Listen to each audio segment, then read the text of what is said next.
പഹൽഗാം ഭീകരാക്രമണത്തെ ഒറ്റക്കെട്ടായി നേരിടുമെന്ന സർവകക്ഷി യോഗത്തിൽ പ്രമേയം. കേന്ദ്ര സർക്കാരിന്റെ ഭീകരവാദ വിരുദ്ധ നടപടികൾക്ക് പൂർണ്ണ പിന്തുണ. സെൻട്രൽ സെക്ടറിൽ വൻ വ്യോമാഭ്യാസ പ്രകടനവുമായി ഇന്ത്യ. പ്രതിപക്ഷ നേതാവ് രാഹുൽ ഗാന്ധി നാളെ പഹൽഗാമിലേക്ക്.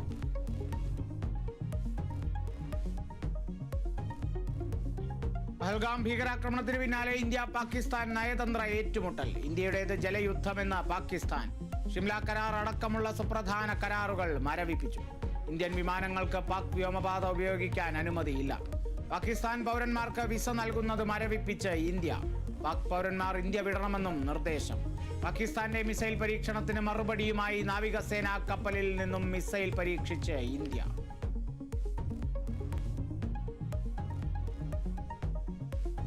പഹൽഗാം ഭീകരാക്രമണം രാജ്യത്തിന്റെ ആത്മാവിനേറ്റ മുറിവെന്ന് പ്രധാനമന്ത്രി. കുറ്റവാളികൾക്ക് തക്ക ശിക്ഷ നൽകുമെന്ന് മോദി. സ്ഥിതിഗതികൾ രാഷ്ട്രപതിയെ അറിയിച്ച് ആഭ്യന്തരമന്ത്രി അമിത്ഷാ. കരസേനാ മേധാവി നാളെ ശ്രീനഗർ സന്ദർശിക്കും.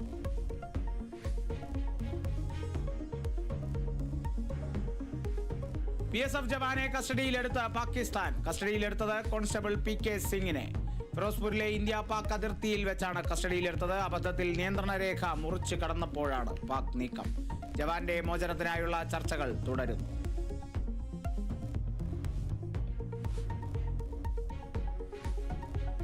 പാകിസ്ഥാൻ പൗരന്മാർക്ക് വിസ നൽകുന്ന നടപടികൾ സസ്പെൻഡ് ചെയ്ത ഇന്ത്യ. മെഡിക്കൽ വിസകളടക്കം ചൊവ്വാഴ്ചയോടെ റദ്ദാക്കും.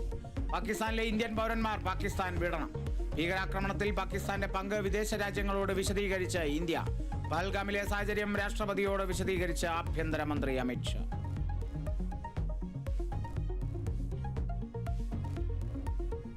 കശ്മീരിൽ വീണ്ടും ഏറ്റുമുട്ടൽ. ഉധംപൂരിൽ ഒരു സൈനികന് വീരമൃത്യു. പഹൽഗാമിലെ ഭീകരർക്കായി തെരച്ചിൽ തുടരുന്നു. സൈനികാഭ്യാസം പ്രഖ്യാപിച്ച പാകിസ്ഥാന്റെ എക്സ് അക്കൗണ്ട് ഇന്ത്യ മരവിപ്പിച്ചു.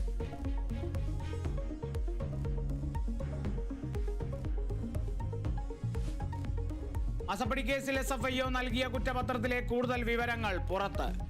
വീണയ്ക്ക് മുഖ്യ പങ്കെന്ന് കുറ്റപത്രം. CMRൽ നിന്ന് വീണയ്ക്ക് പ്രതിമാസം എത്തിയത് 5 ലക്ഷം രൂപ വീതം. എക്സാലോജിക് എന്നാൽ വീണ മാത്രമെന്നും കണ്ടെത്തൽ. ആരോപണം രാഷ്ട്രീയ പ്രേരിതമല്ലെന്നും മുഖ്യമന്ത്രി രാജിവെക്കണമെന്നും പ്രതിപക്ഷ നേതാവ്. ലഹരി ഉപയോഗിച്ചിട്ടാണോ മോശമായി പെരുമാറിയതെന്ന് എനിക്കറിയില്ല.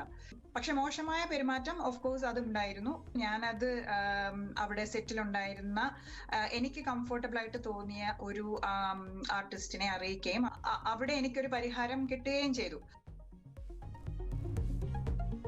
നടൻ ഷൈൻ ടോം ചാക്കോയ്ക്കെതിരെ വീണ്ടും ആരോപണം. സൂത്രവാക്യം സിനിമയുടെ സെറ്റിൽ മോശം അനുഭവം ഉണ്ടായെന്ന് നടി അപർണ ജോൺസ്. ഷൈൻ ടോമിന്റെ വ്യത്യസ്ത രീതിയിലുള്ള പെരുമാറ്റം പ്രയാസമുണ്ടാക്കി. സെറ്റിൽ പരാതി പറഞ്ഞിരുന്നതായും പരിഹാരം ലഭിച്ചെന്നും നടി കേരള വിഷൻ ന്യൂസിനോട്.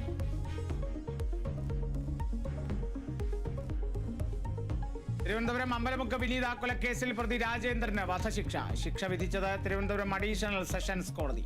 വിനീത കൊല്ലപ്പെട്ടത് 2022 ഫെബ്രുവരി 6-ന്.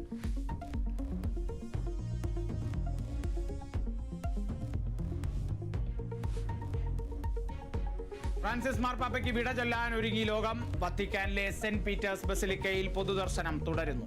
അന്ത്യാഞ്ജലി അർപ്പിക്കാൻ വിശ്വാസികളുടെ ഒഴുക്ക്.